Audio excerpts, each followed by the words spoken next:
shoe. Absolutely love it. I think I'm probably one of the only people that's been lucky enough to be going to every single running show, so I love being back here with all these runners, all the camaraderie, all the friendly faces, everyone supporting each other, absolutely amazing. And I'm so thrilled to be here for this panel discussion on empowering women in athletics and running. And I'm also really delighted to be here with England Athletics.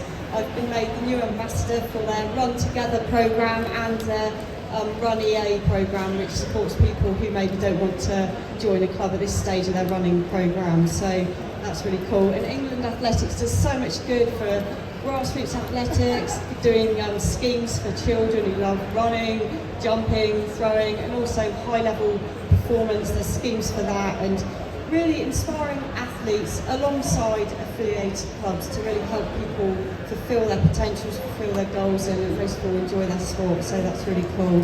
And England Athletics is so supportive to everybody at whatever stage of their journey. But today, really excitedly, I'm really thrilled to be joined by some amazing guests. You can see here our amazing guests.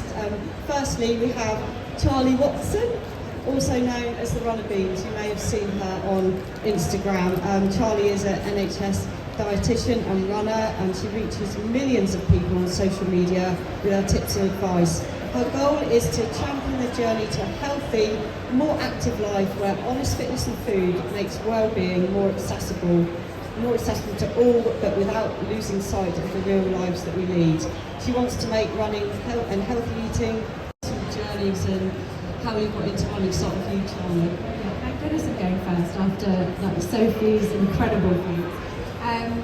So I started running back when it was not cool, when there wasn't social media. It was something that I did to channel grief after losing one of my best friends, and I wanted to do something that put myself so out of my comfort zone that felt almost impossible, as something positive out of something that was so horrible. And so signed up for the London Marathon back in the day, where if you entered the ballot you actually had a chance of getting in through the ballot. I did it for the charity Mind and used it to raise money for them, but also to talk about men's mental health, because at the time it just wasn't something that was spoken about. I thought it was going to be a one and done marathon. I didn't even know how far a marathon was at that stage. I had to Google it, and crossed the finish line and thought, I bet I could do that faster. And 17 marathons later, I'm still trying to run faster. And yes, just fell in love with running, fell in love with the training as something that was good for my own mental health, which I hadn't gone in thinking this is going to be good for my mental health. It was all about men's mental health, but actually I've benefited so much and ultimately changed careers because of starting running. Did you experience any barriers, like personally getting into the running journey? So for me, because it was so long ago, there was no one to compare to, so I would go out and do a few miles. I was lucky that I lived in London, so there were plenty of lit streets, but there weren't really very many run clubs, so I did a lot of running on my own. And again, I don't know whether it was a naivety, but I was like, I'll be fine. I didn't run with a head torch. I probably wore all the wrong kit. But I feel like, looking back, I was unaware of the barriers, so I kind of didn't feel them. But now, living outside of London, having kids, living in quite a slightly remoter village, I'm so aware of the fact that I can't just get out and go for a run because there's no pavement. I can't go out and go for a run because there's not always childcare, or I'm exhausted because my 8-week-old is waking up through the night. So I think back then I was so young, in my 20s, had no idea what kind of barriers that I would be facing. Looking back, I think I was just really naive. And also, to you, Sophie, I was interested hearing about your personal journey of how you got started, because at school it wasn't obvious to you that you were a talented runner. So how did you get into all this in the first place? I was the opposite of a talented runner, and I was second last in the mile at school, and it was kind of a bit traumatic writing about it, because it was I remember that day when they make you run a mile, and they only made us do it once, so clearly, and being second last, and my PE briefs, there was chafing, and it was hot, and I literally painted a line on my head saying, I'm not a runner. I'm not a runner. Running's not what I do. I can't do this. And I mean, it was 12 years until I tried to run again. And it was only because I signed up for the Marathon des Sables, that 250 kilometre race across the desert, having never run more than that mile. But my friend told me that everyone hikes. And he said, you're really good at hiking. Because I grew up in the holidays in the Lake District, my grandmother's from there, always a strong walker. And so that's why I signed up, and I went for my first run the next day. And I was fit because I was doing a bit of kickboxing. But that was my entry into running. And the second I did it, I was like, I feel I've missed out on so many years just believing that a runner was someone that was really slim, really fast. You had to do certain times to be a runner, and it's completely wrong. And so I'm really angry that I missed out on that. But yeah, I went from there to around the world, and only after having children, after my third child, did I get my first GB vest. Yeah, no, so inspiring. And for me, like at school, my PE teacher was the one who recommended that I join an athletics club, and I was thrilled to go on to win the national schools and that. But it wasn't like plain sailing. I think going to an athletics club back then, there wasn't the advice for coaches and that, and they thought, well, you can run as quick as the men, so they put me in a group with the men. And of course, for one, I did get a lot of injuries. My coach was so lovely at the time, but they didn't have the training and the knowledge to know how to develop young athletes and young girls, going through puberty and development. I started getting a lot of injuries, had problems with time of the month, things like that as well, and it was kind of quite difficult. And after that initial success, I got injured for about 7 years after that. I always kept interested, and then my husband and I, we had a career break. I was training as a physio, then I worked as a physio, and then we went and had a break and went backpacking around the world, and I was really inspired going to loads of beautiful places, going running. So when I came back, I made my first world championships, and I really enjoyed it from then on. But then even after my first season of competing internationally, unfortunately I got injured, missed another 2 years, and then getting back into the sport, met so many amazing people, loads of amazing experiences, but I didn't really get my best achievement until I was actually coming back from having our second child. 10 months after having our second child, I was fortunate enough to get gold at the European Championships. It was all very unexpected. I was just hoping to make the team, and I think when I crossed the line, I only put my hands halfway up because I couldn't believe I'd actually won. And at the time, I was a lot older than most athletes as well, and I was laughing because in the press I got known as Joe Pavey 40. I no longer had my name Joe Pavey. I had a double-barreled surname that I was being referred to as, and it was all really surprising. And I think as a woman, it was difficult in that obviously pregnancy, the breastfeeding, and then also realising that and I know these ladies have talked about, you can still try and achieve your goals. It's about juggling things, finding a way, and I think I did put that stress on myself. I just listened to my body, I prioritised the most important aspects of training, and somehow I kind of found a way. And I was really flattered when people said it made them think, you can still do things. I'm blown away by what these ladies have achieved, and we'll hear more about that. And then gone on to be involved with doing athletics. I'm proud to be an ambassador of Running at 40 Plus, where we talk about women and men still enjoying their running and setting themselves goals, and most of all communicating with each other, having that friendship from the age of 40, which is really, really lovely to be able to do. So thinking about barriers and things, but also just when you look back at your running journeys, Sophie, what would you say was the moment when you realised that your story could impact the world? Was it, could you tell us about that famous photo that went viral where Sophie was doing the UTMB and you were breastfeeding, weren't you? Could you tell us about how that happened, but also the message it gave out and how that started to bring a point of change from what you did? Yeah, so the reason I was there was because they wouldn't defer my place for pregnancy. So at the time, and it took quite a few years to correct it with them, and we're still working on many other races.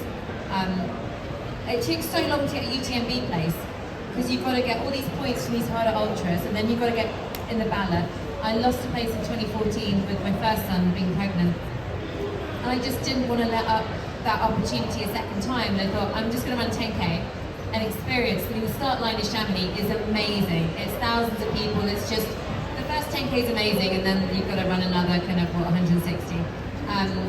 And the photo was, you know, I only breastfed my son, so I've got to get around this course, and I've got to express milk, because breast milk, you can't switch it off and say no more. And it was 16 hours before I saw him. So this photo, and I genuinely didn't think it was unusual that I was out there, I had my goal, and I had my baby, and it was like, well, if I'm going to get around this race, I've got to breastfeed, I've got to do this, and I wasn't on social media. And the same with Charlie said earlier, when you don't know what's normal, you don't think that actually other people might be not thinking that they could do the same thing. So I only said yes to the photo being published because I thought the race organiser would change their mind.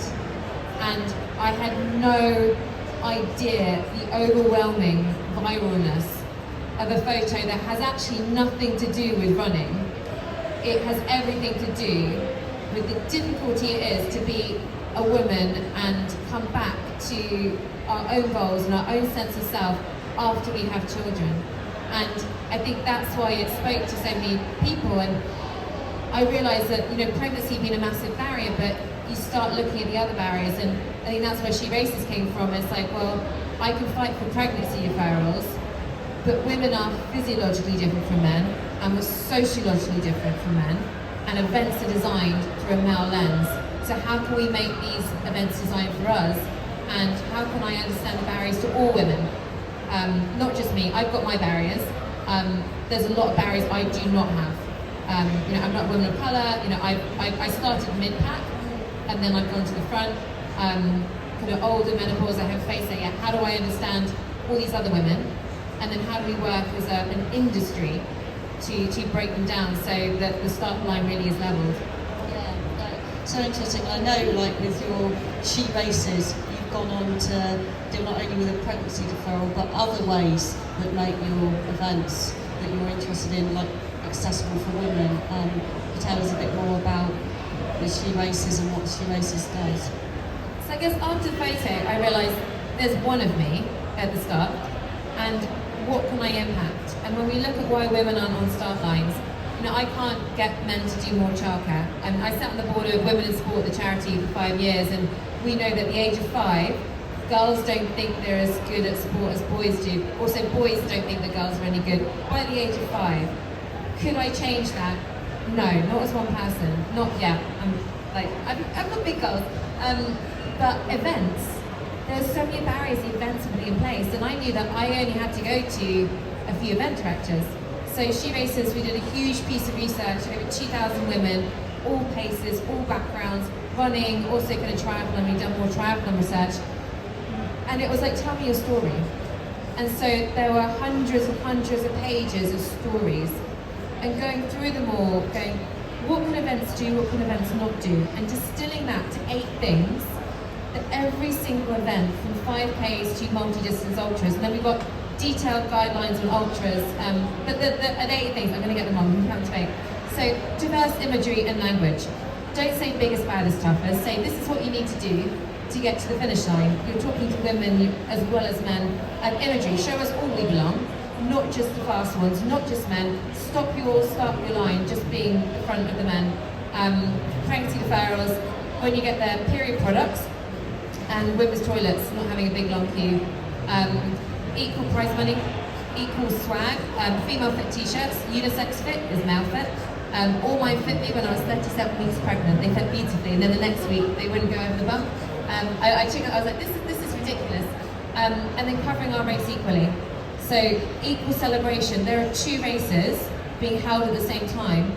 It is not the winner and the women's winner. There's the men's winner and the women's winner, and our race is equally powerful and important to the men's. That's probably, and telling everyone about what you're doing, the logistics, like that you're following these guidelines. So we know it's a great race, and every race can do it. And so we accredit races all over the world. And then now we're putting on our own race in July as well for women to try and really increase that funnel. we have this. July 5th, I just plug it. It's great, isn't it? It's on Sunday, the 5th of July this year, so if you want to find out about that and get loads of more information from Sophie as well. But Charlie, your platform reaches so many women. You've inspired so many people, women and men, boys, girls, whatever. But how has sharing your journey probably shaped your own relationship with running? And also, how do you go about inspiring people in the way you do and encourage them to lead a healthy lifestyle? I think I need that at the moment. Well, I mean, firstly, sharing it has kept me accountable. Like, I have sometimes joked to friends that like maybe I should have started a knitting blog or something back in the day that was like inside and you could sit down rather than having to go outside when it's like blowing a gale outside. So it's kept me accountable sharing my story, and I think just having that community when you don't have big run clubs locally or you don't have lots of people to run with, like sharing online and getting that kind of the Strava kudos, or seeing that somebody else has gone out for their run that gets you out the door for your run, well, if they can do it, I can do it. And I think that as I have kind of progressed from my early 20s to my mid 30s, a lot of that audience has grown too. So we've shared the kind of the aging up, the children, the marriages, the moving, the actually it's harder to kind of fit in your training around with lifestyle and with work and with kids and with travel and jobs and that kind of thing. And I think just sharing and being open encourages other people to do the same, whether that's with you anonymously or kind of DMing or with other people. They feel like if you've been able to share that actually you needed to go for a poo in the local Costa mid-run, then they feel like they can not be mortified that that's also happened to them. Because we're runners, like, who hasn't that happened to? And then also just being open about things like, why don't all women's leggings have pockets? We're all running with a phone for safety. Why aren't brands putting a phone-sized pocket somewhere on all of our kit?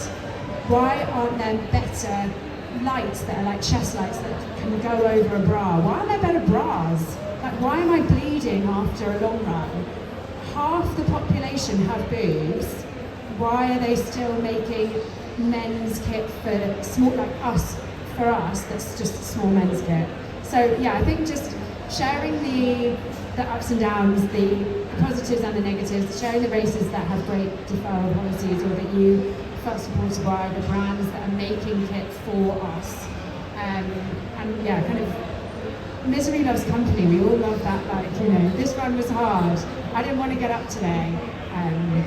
Yeah, I think it's really inspiring how you've shared your journey in running, but also in your life. And you know, what would you say to people like Charlie, who've got a really busy family life and they're struggling to fit it in and they're finding it hard to make those healthy choices? What would be your main bits of advice? So I just try and encourage, like, include the kids in it. So I do a lot of buggy runs. My kids are young enough, or my toddler's young enough to still kind of be with bribery, come with me. Cook with them, teach them how to make healthy choices, talk about it in a positive way. I talk about nutrition in terms of we're fueling ourselves to go to the playground or to go outside. Well, let's talk about fibre and how that makes our body work better, and the same with protein. I never want to be having messages like we can't have this, we don't have this is bad, this is good. And so involving them. Also giving yourself grace, like if you have a busy life, your training should not look the same as the person on Instagram that has no job, they have responsibilities, but they're different to yours. So I think giving yourself grace and understanding that life is not the same as yours, therefore you should probably not be training in the same way that they are, recovering in the same way that they are, you're maybe not getting the same sleep or the same, like, you just can't do it. So I think being strategic with your time, planning ahead where you can, involving your family. You know, we do Parkrun, which I love going to, and it's such an inclusive, lovely place to be with kids. And then yeah, just being kind to yourself and knowing that there is a phase. I hate when people say to me it's a phase in life, and I've just decided not to do a spring marathon because I want to spend time with my newborn.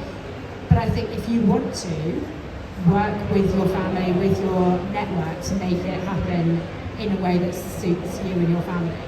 Yeah, Yeah, I think that's really good advice. I remember when I was trying to get back to fitness, I found a lot of like help in just trying to involve the whole family in getting active together. Like, you know, my kids are a bit older now, but they used to like, you know, different phases like pushing the running buggy, then getting them on their bikes and just trying to involve them. And I just remember getting ready for 2014 and going to a track, because the track was shut as well, so we had to drive an hour to the track, and then there was a big play park, so we'd always take a picnic, and my warm down was just like playing in the park and just trying to fit everything in, but just going with the flow and trying to involve the family. And I think that's a good message for the children, you know, to keeping active is fun.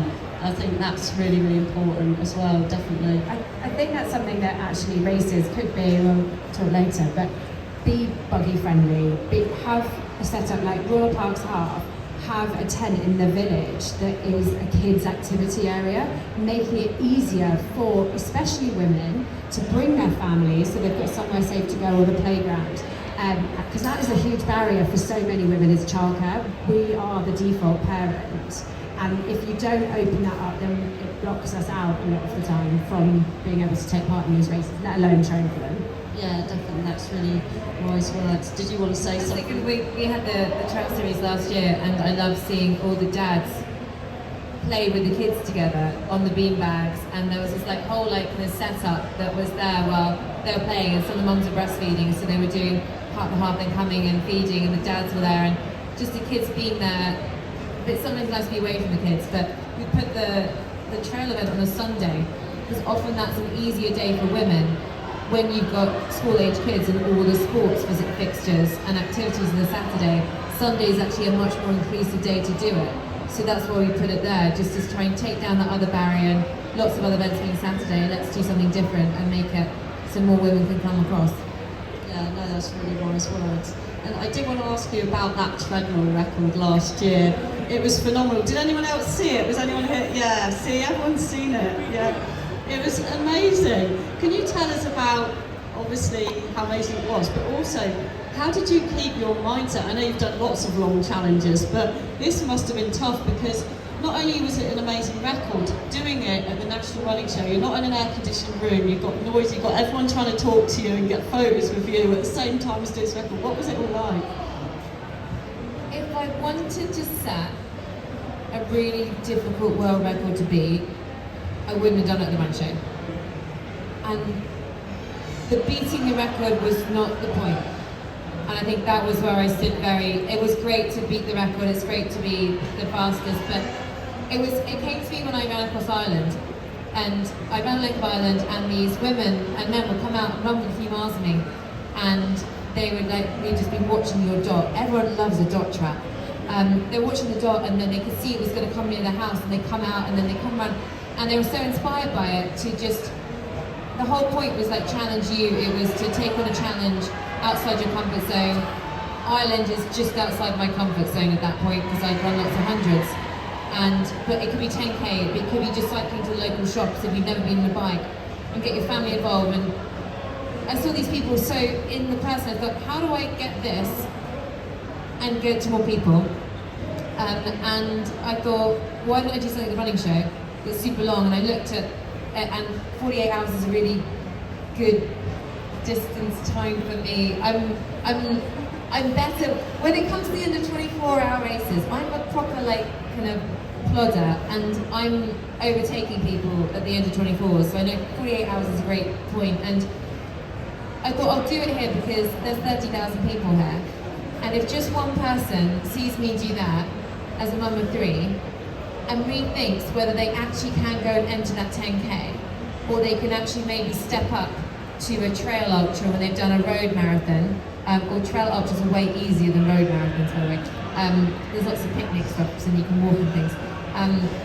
That was the point, and I think knowing that was why I was doing it made it very easy. I'm motivated by driving change, and that's, I get the whole from the photo made me realise that's what I love doing. And the stories that come in of, I saw you and I've done this, or I saw you and I think I can do something different, and then the benefit people get from that, that's what gets you through it.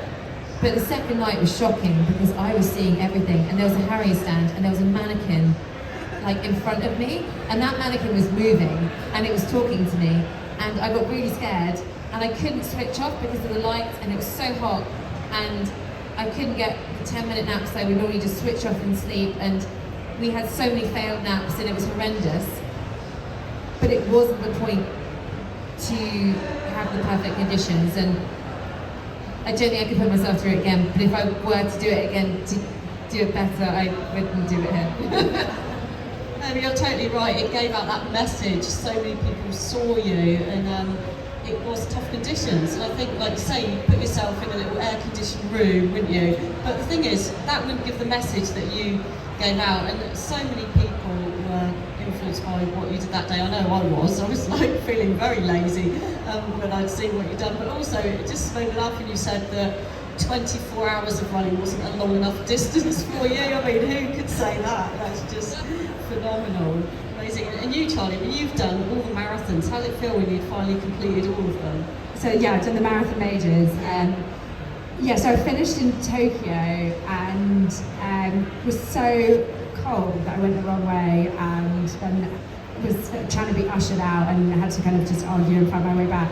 So it was a little bit anticlimactic there, but I got to run Sydney, which is now the 7th, and that was amazing, getting to finish there kind of with lots of people, because I finished my 6 in 2017 when again it wasn't such a big deal. I finished with Christy Turlington, who I was like, do you want to photo together? She looked great at the end and I was blue. But yeah, I think it was just having set that goal that wasn't about time, that wasn't about running a certain pace, it was just about finishing. And I know it's now harder to get into, but I love that there's now like the Super Half series, so that can be a different goal that's not, marathons not quite so fast travel. And I'd love to see it with more races that allow you to kind of get, you run a passport that might be UK based, just to make it more accessible. But I think just setting a goal for yourself that is scary and big enough that you want, you have to work hard to get it, but that is achievable is really powerful to keep you kind of motivated. That's the thing about the goal, and where we look at the barriers and why women can't sign up to events, the importance of signing up to events. For me, it's really difficult to say I want to take this time for myself to train unless I can say why, and saying it's my mental health because I need to get out of the house, because the only way I clear my head is on the trails. It's quite difficult to say, it feels quite selfish, but signing up to an event and then having a training plan, you've got to do something. And I remember when my oldest was like kind of a toddler, and we were at kids' birthday parties on a Saturday afternoon, and it was all the mums because the dads were playing football, and because that's the time, and you've got to show up to that time. And so they had to show up to that time. And so I said to mums, well, what have you done that morning? I'd gone for a run. Well, I was going to go to yoga or do it, but the time just went away from me, and I didn't get time, and one was badly behaved or one was sick. And the event, the signing up to something and committing to something, you might not even want to do that event, but if having that event in the diary is going to be what gets you having that kind of that time, getting a coach, getting the training sessions in. For me, running is as much about the fact that I need my training time, I like feeling healthy, I like setting a great example to my children, as much as winning gold medals. Yeah, no, definitely. And we're talking about women and empowering women, and a question to both of you really about how the sport of running and athletics has changed over the years. From both your perspective, how do you think the landscape has changed for women and girls? Do you think there's been some good shifts? Can you talk about more things that need to be done? I know both of you have been really instrumental in pushing that change and getting more women and girls involved. Could you say what you think about where we're at and where we need to go to? I mean, so much has changed in the 14 years that I've been running marathons, where you see so many more women at races. The brands are making kit for us, albeit still need to work on it. Running's become cool, we see people running, and I can't remember who the quote was from, but if you can't see it, you can't be it. And I think that seeing more women running, seeing more women out there on the streets or in marketing campaigns or on social media helps you think, I can do this too. And I think that's been really kind of powerful in getting other women to sign up for running. And I think during the pandemic where people were working from home and had the option of going for a midday run, or were furloughed and so had more time to run during the day, was instrumental in getting more people feeling safe to run outside, when actually a lot of the time in the UK it can be dark, it can be quite unsafe. So I think having that as a catalyst improved the number of women, or increased the number of women out there running. But I think there's still more work to be done. I think there's some incredible initiatives going on, and I just think we need to be able to still voice that, yes, brands are doing things, races are doing things, but they can't just be like the little tick, like, yes, we have this many sign-ups. Like, what are you doing to make sure that the women that have signed up for the race are empowered to be here, are helped through training, are wearing the right stuff, are safe to get to and from the race, are safe to train, that kind of thing. So I think it's come a long way, but we aren't quite there yet. I think, I started running, I did my first Ultra in 2009, which is crazy thinking it's that long ago, but I guess never realised about the barriers until, I guess, She Races, and recently. I think, for me, what we did in She Races, one of the first things we did, we worked with Threshold, and we proved that women have money, and if you make your race more inclusive of women, you're going to make more money. And I put event organisers on a spectrum, and at one end were the brilliant ones that were doing everything right already. They were generally run by women, or women race director. And then the next batch are the ones that they were just like, this is the right thing to do. So if you've given us these guidelines, and they all make sense, they didn't cost me no money. That was a big thing about the guidelines. There's got to be almost no cost, no reason that a race should not offer free pregnancy deferrals. If there's anyone from London Marathon here, London Marathon make you pay twice. Still, if you have a baby, you pay twice your place, which is ridiculous. That should still happen at one of the biggest events in the UK. So these events, they're like, great, got the guidelines, we'll do it. The next big batch, and as running's becoming more commercial, we had to prove that you'd make money. And if I tell you you'll make money for making these simple changes and get more women on the start line, then they'll do it. And that's a big thing we've seen, and that's why these brands are popping up, and that's why these women are starting to say, I don't want those clothes that don't fit me, and I will take my costume elsewhere. And the biggest thing we can do as women is actually speak up. And where we came up with the Trail Series and the women's event is showcasing what an amazing event looks like for women. And if we can showcase that event, then every woman that does our event can go to other events and say, do you know what? I didn't like the fact that you weren't celebrating my event. I actually didn't like kind of the comments that were made about some of the back of the pack runners. I didn't like the language on this. And where She Races started with people used to message me and say, Sophie, can you and the team kind of talk to this event, because this isn't quite right, and they've given top 3 men's medals but only 1 for women. That happened to me at a race I actually won last year, and there will be all medals for women this year because I didn't accept mine. But it's come to like women saying now, instead, I went to this race, it wasn't quite right, I sent the race director your guidelines and I've got it fixed. So the biggest thing that can happen now is everyone going, all of you go to your races, and please, the next event you go to, see if there's any way it can be made better for women. And because you may have such a negative experience, you don't want to do it again, but you could change that race for like the hundreds, thousands of women that come. And we're working with England Athletics now, which is brilliant, on looking at their guidance to races and saying, how can we put into the guidance for your insurance for a race, to get your license, to do basic things that are just basic equality. And the next step for She Races is, it's quite fun talking about t-shirts, but I think we have to raise safeguarding and harassment and the issues that we face in races that are really serious, and they're kind of not so fun to put on Instagram, and a lot of what we do is very much behind the scenes and the work we do, but that's the next big thing. Can we make everyone feel comfortable on those start lines, protected, and having a wonderful experience, because what we need is women crossing finish lines and coming back to cross more finish lines. I think that's also like community run clubs, the safeguarding, the getting people to go back, maybe you had a bad experience, can you feed back to the run club? Like, I've been left behind on run clubs in dark streets without knowing where I'm going. That shouldn't happen to anyone, but who is monitoring the back of the pack? can you feed that back? Pace inclusivity, be upfront about what your pace is, because the average 5K is not 30 minutes, and maybe that is for men, I actually don't know, but it's definitely closer to 40 for women. So be open and honest. If you're not running at party pace, which I hate, tell me so that I can know whether to come to your run club or not. And have safeguarding in place, have leaders that are going to be open to feedback. And I think that it's not just the free run clubs, the branded run clubs that also can be learning from that. I think it's incredible that there are so many options out there, which mean that in the dark months, in the kind of dodgy streets, we can run as packs, but you need to be with a pack for that to actually benefit you.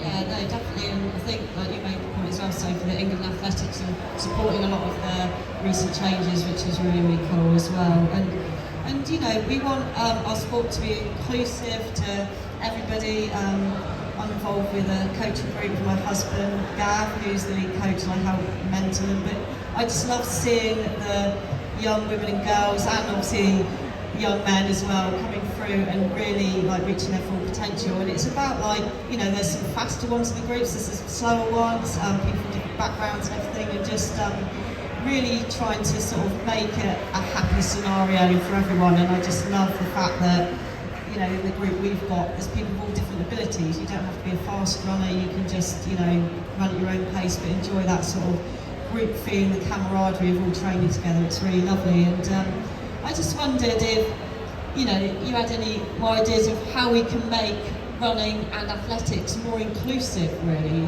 It's always something that we want to work on, isn't it, in the sport? I think you have to start, obviously kind of everything kind of She Races does and the young age. I think you have to start very young and really kind of changing what running looks like across the board and for children, and more kind of focus for girls on identifying those barriers very early on and stopping that drop-off. And stopping the drop-off that happens when you have puberty and you have periods. Stopping that drop-off that when we have children. Stopping that drop-off when we go through menopause and we get older, when running becomes even more important because it's mostly women that get osteoporosis. And I think we start there, and then we start changing what it looks like to be a runner. And for so long, I didn't identify as a runner. And the day I identified as a runner, I just ran a 153-mile non-stop race. And I got to the end of that race and go, I'm a runner now. And it's utterly ridiculous looking back that people think running has to be, you run the whole thing and you don't walk. I walk in almost every single race I do. If there is a hill, I'm not running up it because I'm going to have my snack when I'm going up the hill, and then I run the other side. It's run walking. It's just, if you feel like a runner and you want to complete a race, it's turning a marathon into a distance and not a time.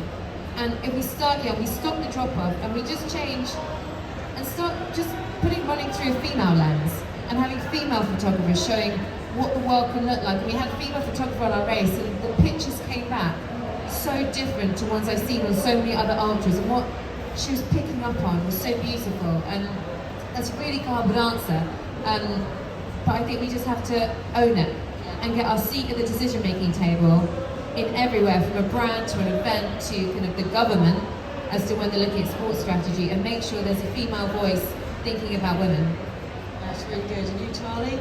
I think, as parents, we have a responsibility in terms of teaching our boys about women's sport, getting them to support it and not see it as the lesser, because certainly, I've got 2 boys, and I'm like, I've got the women's rugby, I've got the women's football on, because my husband has it on all the time, and I don't particularly like football, but I'm going to be showing it because I'm going to show my son, or my sons now, that women play football, and we actually do better than men. But anyway, and I think also showing girls that they can keep supporting them. What are the barriers? Okay, is it that they need the right sports bra? Is it that they're embarrassed about getting changed at school? I remember having to run the 1500 metres in my knickers because I'd forgotten my sports shorts. That is unacceptable. It hopefully wouldn't happen now, but that was mentally scarring, so that I stopped doing running at school because I didn't want to ever have to run in my knickers again. And I think if we can, as parents, support our girls, teach our boys so that they can then support the women in their lives. My son's seen me getting out and going for runs in the same way they see my husband going and playing golf, which part of the reason why I keep long distance running is because golf takes so long that I need to have an equal activity across the week. That means that we do the same amount of our own time. But yeah, I think we have that responsibility, and if you're not a parent but you have other kids in your life, being there, showing up, supporting the girls with the sports that they're choosing, encouraging them, educating the boys.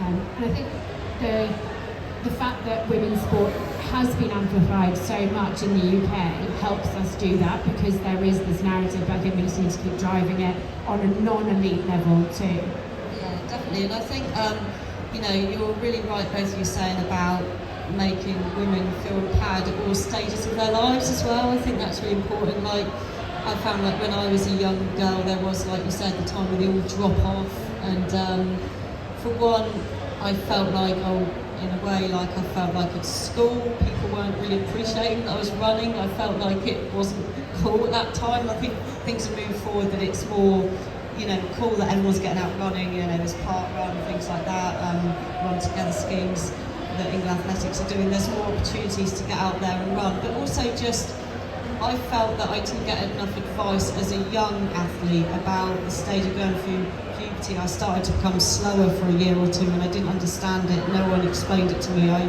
just thought I wasn't very good at running anymore, and I just had to come through that phase. I felt like there wasn't enough education for coaches and advice, and also just, even talking about time of the month with us, with our young female athletes, we're always making sure they tell us about that, so we're aware we might need to modify their training, or they may not be feeling like training that day, and it affects them. It shouldn't be something that's a taboo topic for them to talk about with their female or male coaches. It's kind of, there's a lot of steps being taken forward to improve things, and I definitely look back at being a young schoolgirl athlete and not feeling comfortable in those situations, and we're really kind of positive at trying to make sure that the young girls that we coach don't end up feeling that way, and they understand everything that's going on with their bodies. But I'm really thrilled that England Athletics is continuing its work to empower the next generation, and I want to ask our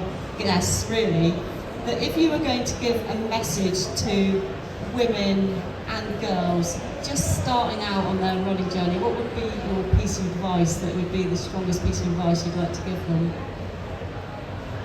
I would say it's your journey, and you can take it in any direction you want to, and you don't answer to anyone, and there's lots of different, you can absorb lots of different ideas from people on social media about different ideas they've done, but running is very personal to each of us, and what it means to us, it can change every year, it can change every few weeks as we're more busy, we're less busy, we've got this to do. And I mean, running isn't my job. I take it quite seriously now, but it's not my job. I don't get paid, I'm not a sponsored athlete. I think I'm unsponsorable because I'm so outspoken about what I believe in now. So I live in a dad. But it's my journey, and it changes, and I've got different priorities, and it's a friend to me that carries me through life. And I run now, and I want to be running when I'm 70, 80. I've got this friend setting these ultra-marathon world records, and she's late 70s now, she's amazing. I want to be her, and this is my friend, and it's what I want it to be. And when I look at a challenge, and I say, does it make my heart sing? Does it make my heart sing? Do I want to do this? Do I want this to be me? And all the things that often people say you've got to do. People say, have you done your fast marathon? I have no idea what my marathon time is, because I've never run one and tried to go fast. It's personal, so I think don't listen to everyone else, do it your own way, mix in other sports with it, and try and bring something as like a friend for life rather than something that you're going to get sick of or overloaded. But yeah, don't look at social media and the people that are putting out these things of what you should do, because their life is not like yours, and most of them do not have 3 kids and try and juggle a charity and everything else. So I don't listen to anyone. Apart from my coach, I absolutely listen to my coach, in case she's still there. But you should feel your races. Do listen to all of your runs. That's my only non-negotiable piece of advice. Yeah, I think somebody said to me once, like, your pace is the least interesting thing about you. Like, why are you there? How are you showing up? What does this mean to you is so much more important than the time that you run. And I think we can all get caught up with, oh, this person's faster than me, or they're running further than me. And just focus on it being your time, it can be whatever you need it to be, whether that's time away from work or life stress or something to improve your health, because we know that as women age, we look after our health less and less because we become less of a priority. Everybody else gets put above us in the pecking order of who we're looking after. And you, without doing too many cliche analogies, can't pour from an empty cup. So use running as something that fills your cup in whatever capacity you need that to be, whether it's big goals like long distance or fast times, or whether it's just getting outside with your friends and then going for a coffee at the end of the run, or taking the dog out, or exploring local trails or park run.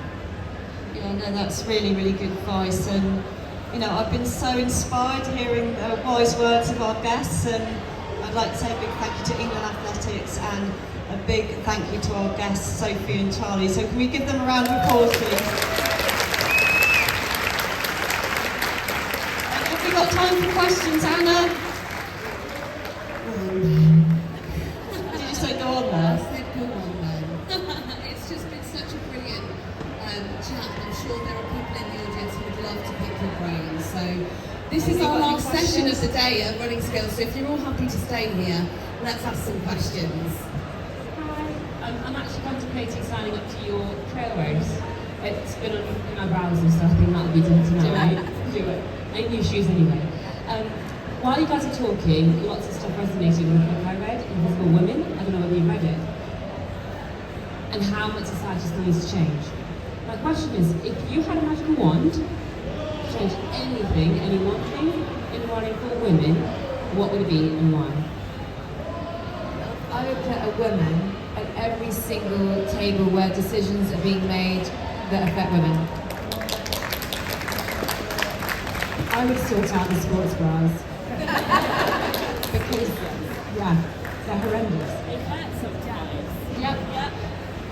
Yeah, I think those are really good reasons. I just think like increasing some of the women-only events is really positive for a lot of women as well. I think because obviously I'm into like, you know, men and women running together as well, but when I've been to a women's only event, it has been lovely because the amount of women that have actually turned up because they feel comfortable, and it's really, it doesn't mean they're always going to be women's race, it's just given them that stepping stone to start on their running journey, and for a lot of women that has really helped them, so I think that's quite nice. Any other questions? By the way, that book, Invisible Women, is a very good read if you haven't read it. Caroline Crowder-Paris, it's wonderful. It's great. It drove a lot of what she races does. Well, it will make you mad. You're so angry. My question was, are you having any talks with like the governing body for cross country? Because obviously at the moment that's really bad for unequal distances, and that's like the top of the long list of things they're bad for including. And that's like really ingrained that, you know, women can't possibly run 5K. So I was just wondering if the free she races, and now that England Athletics are coming in, if you were having any conversations around that. So Scotland, I think, have equalised. I think Wales are still behind. It's something on the list. I think governing bodies are really important, and actually, where we think about who we want to talk to, we're a very small charity with very little funding, so we have very little resource. That's why we're putting the Trail Series. It's a fundraiser on July 5th, so we can actually get more resource to have these conversations. There are still women that all. I think this is where you've got men running kind of 12K and women running 8K. There's a lot of women that are running the 8K that don't want to step up to the 12 or don't want to equalise. So it's not a kind of a universal, everyone wants period products.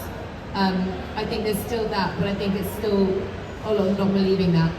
We need to equalise it desperately, because I am wanting to sort it out before my 5-year-old daughter gets into running and she suddenly sees that her brother's going to be running a distance and she's going to be running less. She ran an 8K when she was 4, only because no one had ever told her that she couldn't run 8K, and I was opening up the Rise Women's Only race, and I wasn't going to run it with her. Like, I opened up, I'm like, well, we're going to get ice cream. She said, but they're all running, so we're going to go run. I was like, well, we can do a K and turn round.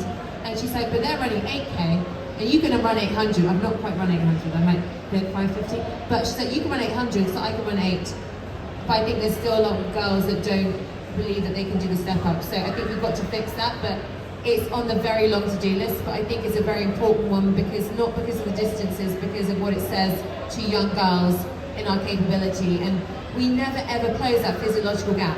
And that's a complete fallacy that we actually get faster than men at 200 miles. What happens is better qualified women enter these events, and we know what we're signing up for, and we train properly, and we get the right kit, and therefore we don't DNF or end up in a ditch because we haven't eaten enough food. Food's very important. So that was another, yes, it's on the list, and we need to fix it. Any more for any more out there? Yes, over here. Final question, thank you. Thanks for the talk. You mentioned that there are physiological differences between men and women, and there are differences in finishing times. So men are physiologically stronger, more powerful. I think that is often used as a justification for why they get more prizes, better prizes, all of that, which is incredibly frustrating as a woman because we cannot do anything about that. So how would you approach that and make that more fair? We do. I mean, no one says that a 60 kilo, but no one says that Manny Pacquiao is like a worse boxer than like Tyson Fury, but there's a bit of a size difference, and one will not back the other, but we all know who's a better boxer. And that's how we kind of say it's about talent, and it's about completely separate races, and then we have completely separate race categories. And sometimes we get races saying, well, I'm not going to have a 70-year-old plus women's prize because I don't get enough women entering. And I said, well, maybe if you actually put a prize in, you might get women entering.